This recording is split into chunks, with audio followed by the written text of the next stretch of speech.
Did you know that most real estate investors don't know what the return on their investment is? And I think that's a huge problem, because if you're not measuring it, how do you even know if you're in a good investment? Stick around, because today I'm going to show you the one number that commercial investors live by and why every residential landlord should be using it too. For the last 17 years, I've been investing in real estate and helping other investors do the same. Everything from raw land to residential neighborhoods to commercial developments across Arizona, Texas, and even Eastern Europe. I've had the chance to see about every corner of this industry, and now I want to share it with you. And real quick, before we dive in, if you already own rental properties, drop the word rentals in the comments below. If you're just getting started, drop getting started. I read every comment and it genuinely helps me know what to cover next. Okay, so here's what I see all the time. Someone buys a rental property and their entire goal is just to get a mortgage paid. Maybe pick up a little cash flow on top of that. And if the rent covers the mortgage, they feel like they're winning. And look, I get it.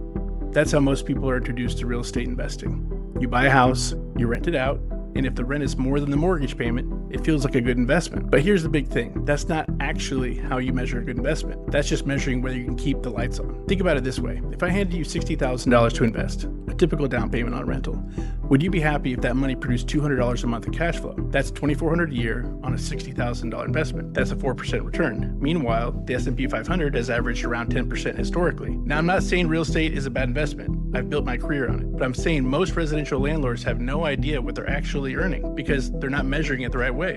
And that's exactly where commercial real estate does something differently.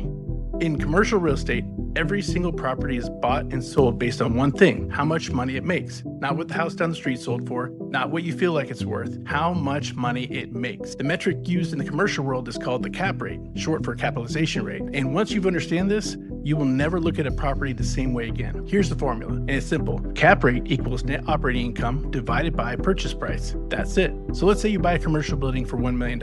That building brings in $100,000 per year in net income after all expenses. Your cap rate is 10%. Now, when I say net income, I mean after everything. Rental income minus property taxes, minus insurance, minus maintenance, minus vacancy, minus management fees. Every expense that touches that property comes out before you calculate your cap rate. That number, 10%, is now your measuring stick. You can compare it to any other investment on the planet. Stocks, bonds, another building across town. You have an apples to apples comparison. And this is where most residential landlords are leaving money on the table. They track rent versus mortgage, but they're not accounting for the real cost of owning that property. When you add up taxes, insurance, maintenance, vacancy, and management, the actual return looks very different than what's on the surface. Let me show you what this actually looks like on a typical single-family rental. You buy a house for $300,000. You put $60,000 down. The rent's $1,800 a month, $21,600 a year. Now let's subtract the real expenses. Property taxes, roughly $7,000 a year. Insurance, $3,600 a year. Maintenance and repairs, budget at least 1% of value annually, so $3,000. Vacancy, even a conservative 5% is about $1,080 a year.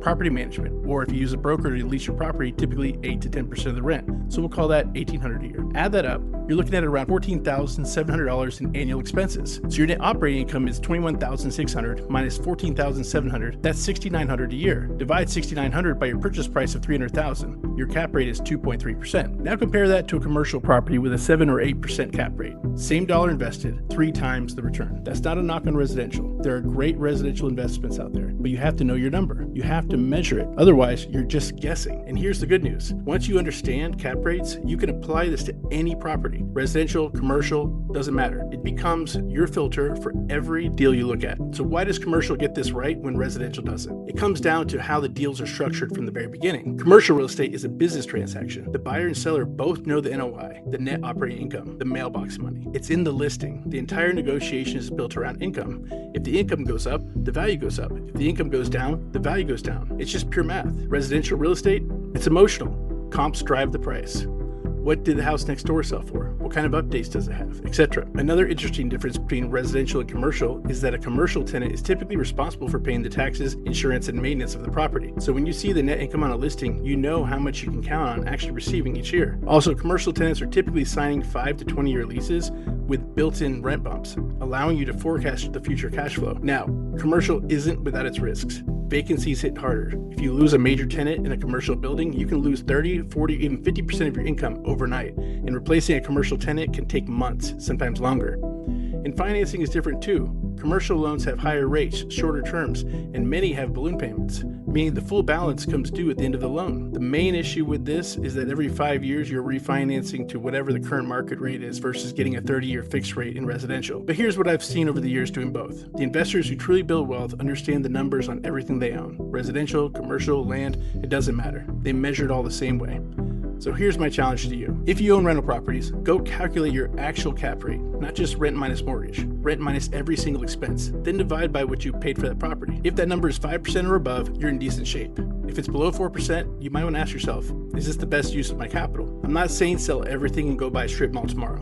What I'm saying is know your numbers, because the investors who know their numbers make better decisions. And if you're thinking about your next investment, whether that's another single family, a small multifamily, or your first commercial deal, run the cap rate first. Make it a non-negotiable part of your process. Here's a quick framework I use personally. Under 5% cap rate, I need a really strong appreciation story to justify it. 5 to 7%, solid deal in most markets, worth a deeper look. 7% and above, that's where it starts to get interesting. Now, these aren't hard rules. Market conditions matter, location matters, the quality of the tenants matter, but it gives you a starting point that's grounded in math, not emotion. Lastly, we didn't talk about property appreciation, and I know that's a big part of why we invest in real estate. When I factor this in, I like to use the average over the last 30 years, which for residential is 4%, and for commercial, it's about 8%. So where are you right now? Have you ever actually calculated your cap rate on your rentals? Let me know in the comments. I'd genuinely love to see what people are working with out there. If you found this video helpful, please hit that like button. I'll see you in the next one.